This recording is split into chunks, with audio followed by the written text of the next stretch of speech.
સમાજના સૌ આગેવાનો, લાખોની સંખ્યામાં આવેલા સૌ શ્રદ્ધાળુ ભાઈઓ અને બહેનો, નમસ્કાર. જય ઠાકર. સૌથી પહેલા તો હું ભરવાડ સમાજની પરંપરા અને સૌ પૂજ્ય સંતોને, મહંતોને, આ સમગ્ર પરંપરા માટે જીવન ખપાવી દેનાર સૌને શ્રદ્ધાપૂર્વક પ્રણામ કરું છું. અને આજે તો ખુશી અનેક ગણી વધી ગઈ છે. આ વખતે જે મહાકુંભ થયો, આ ઐતિહાસિક મહાકુંભ હતો. પણ આપણા માટે ગૌરવની વાત એ કે મહાકુંભના આવા પુણ્ય અવસરે મહંત શ્રી રામબાપુજીને મા મંડલેશ્વર એની પદવી પ્રાપ્ત થઈ. આ બહુ મોટી ઘટના છે અને આપણા બધા માટે અનેક ગણી ખુશીનો અવસર છે. રામબાપુજી અને સમાજના સૌ પરિવારજનોને મારા તરફથી ખૂબ ખૂબ શુભકામનાઓ. ગયા એક અઠવાડિયામાં ભાવનગરની આ ધરતી જાણે એમ લાગે કે ભગવાન શ્રી કૃષ્ણનું વૃંદાવન બની ગઈ છે. અને એમાં પાછી સોનામાં સુગંધ ભળી અમારા ભાઈજીની ભાગવત કથા હોય ત્યારે શ્રદ્ધા ભાવ જે રીતે વહેતો હોય એટલે બધા એકદમ કૃષ્ણમાં રસ તરબોળ થઈ ગયા હોય એવું આ વાતાવરણ. અને વાલા સ્વજનો, બાવળિયાળી ધામ એ કેવળ એક ધાર્મિક સ્થાન નથી. આ ભરવાડ સમાજ સહિત અનેકો માટે આસ્થા, સંસ્કૃતિ અને એકતાની પ્રતીક ભૂમિ પણ છે. નગા લાખા ઠાકર એમની કૃપાથી આ પવિત્ર સ્થાનને અહીંથી ભરવાડ સમુદાયને હંમેશા સાચી દિશા, ઉત્તમ પ્રેરણા, આનો અખૂટ વારસો મળ્યો છે. આજે આ ધામમાં શ્રી નગા લખાના ઠાકર મંદિરની પુનઃ પ્રાણ પ્રતિષ્ઠા આ પણ એક રૂડો અવસર છે આપણે ત્યાં. અને ગયા એક અઠવાડિયાથી જાણે રમઝટ મંડી છે.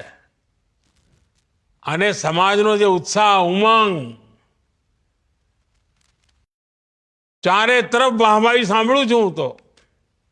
ચાહે પશુપાલન તો બરાબર છે, પણ ગીર ગાયોની નસ્લ એના માટે જે એમણે ચિંતા કરી છે એના કારણે આજે આખો દેશ ગર્વ લે છે.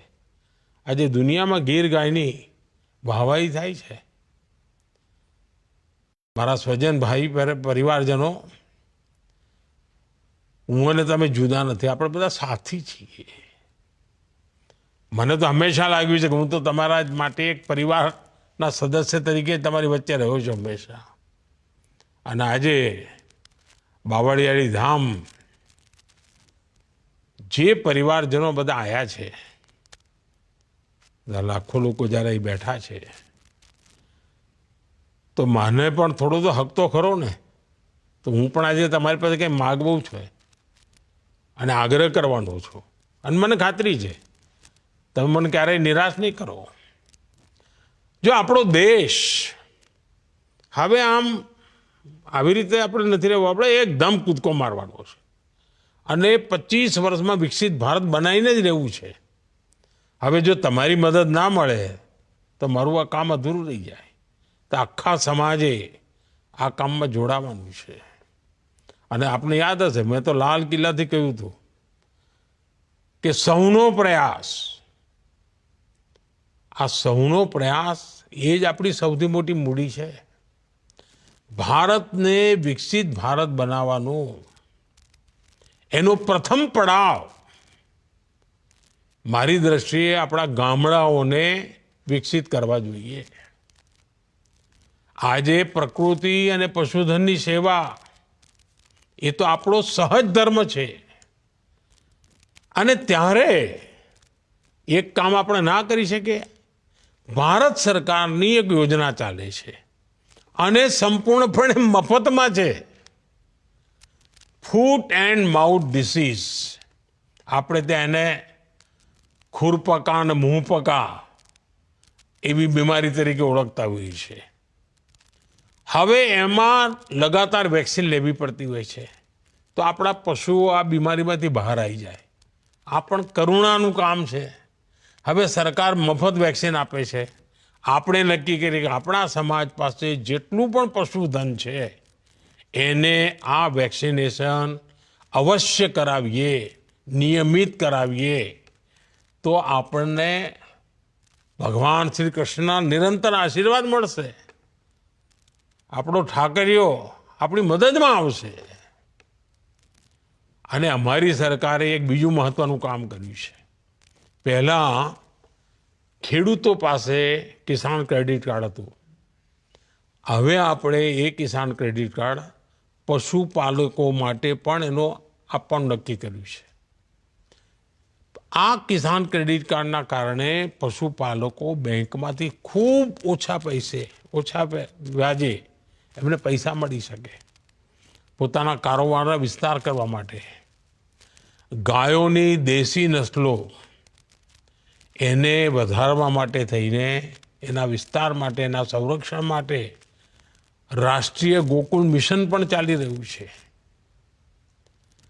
અને મારી તમને વિનંતી છે કે ભલે હું અહીંયા દિલ્હીમાં બેઠા બધું કર્યા કરું, પણ તમે જો ફાયદો ના લો તો એવું કોઈ ચાલે? તમારે એનો ફાયદો લેવો પડે. અને તમે મને આશીર્વાદ આપશો એ તો કોઈ, મને તો બધા હાલ લાખો પશુઓના આશીર્વાદ મળશે, જીવ માત્રના આશીર્વાદ મળશે. અને એટલે મારી વિનંતી છે કે આ કામને તમે માથે ઉપાડો. બીજી એક નાનકડી વાત તો મેં પહેલાં પણ કરી છે, આજે ફરી કહું છું. વૃક્ષારોપણનું મહત્વ આપણે જાણીએ છીએ. અને આ વર્ષે મેં એક અભિયાન ચલાવ્યું. દુનિયાના લોકો એની વાહવાહી કરે છે. અને મેં કહ્યું ભાઈ, એક વૃક્ષ આપણી માતાના નામે, માતા જીવિત હોય તો એને હાજર રાખીને વૃક્ષ વાવીએ, અને માતા ના હોય તો આપણે એનો ફોટો સાથે રાખીને વૃક્ષ વાવીએ. અને આપણે તો એવા ભરવાડ સમાજના લોકો કે આપણા ત્રીજી પેઢીના, ચોથી પેઢીના એ વડીલો 90 વર્ષે 100 વર્ષે જીવતા હોય, આપણે સેવા કરતા હોઈએ, તો આપણે માતાના નામે ઝાડ વાવીએ, વૃક્ષો વાવીએ અને ગર્વ કરીએ કે આ મારી માતાના નામે છે, મારી માતાની યાદમાં છે.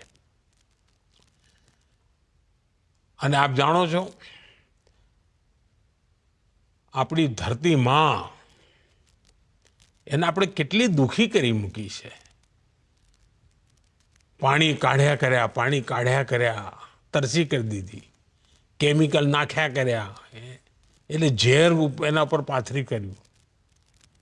આ ધરતી માને ફરી સ્વસ્થ બનાવવાની જવાબદારી આપણી છે. અને આપણા પશુપાલકો પાસે જે પશુ છે એનું જે ગોબર છે એ પણ મોટું ધન છે. એ આ ધરતી માને નવી તાકાત આપે એમ છે. અને એના માટે જે પ્રાકૃતિક ખેતી જેની પણ પાસે જમીન હોય, જેને પણ અવસર હોય, એટલે ગુજરાતમાં તો આપણા ગવર્નર સાહેબ બહુ મહેનત કરીને પ્રાકૃતિક ખેતી માટે ઘણું કામ કરી રહ્યા છે, આચાર્યજી. અને મારી તમને બધાને લાગણી છે કે જે પણ આપણી નાની મોટી જમીન હોય, આપણે જરૂર પ્રાકૃતિક ખેતી તરફ વળીએ અને આપણી ધરતીમાંની સેવા કરીએ. આપણે વાલા સ્વજનો, હું ફરી એકવાર ભરવાડ સમાજના સૌ ભાઈ બહેનોને ખૂબ ખૂબ શુભેચ્છાઓ આપું છું. અને હું ફરીથી એકવાર પ્રાર્થના કરું છું કે નગા લાખા ઠાકરની કૃપા આપણા સૌ પર બની રહે અને બાવળિયાળી ધામ એની સાથે જોડેલા દરેક વ્યક્તિનું ભલું થાય, ઉન્નતિ થાય, એ જ મારી તો જય ઠાકરના ચરણોમાં પ્રાર્થના છે. અને એમની આપણી પ્રાર્થના સ્વીકારે અને આપણી દીકરીઓ આગે આવે, આપણા દીકરાઓ આગે આવે, ખૂબ ભણી ગણીને આગળ વધે, સમાજ શક્તિશાળી બને. એનાથી બીજું શું જોઈએ? રૂડો અવસર છે. આ રૂડા અવસરે ભાઈજીની વાતો આપણે માથે ચડાવીએ, ભાઈજીની વાતો આગળ લઈને જઈએ અને કંઈક નક્કી કરીએ કે આપણે હવે સમાજને આધુનિકતાની તરફ શક્તિશાળી બનાવીને લઈ જવો છે. મને ખૂબ આનંદ થયો. રૂબરૂ આવ્યો હોત તો વધારે આનંદ થાત. જય ઠાકર.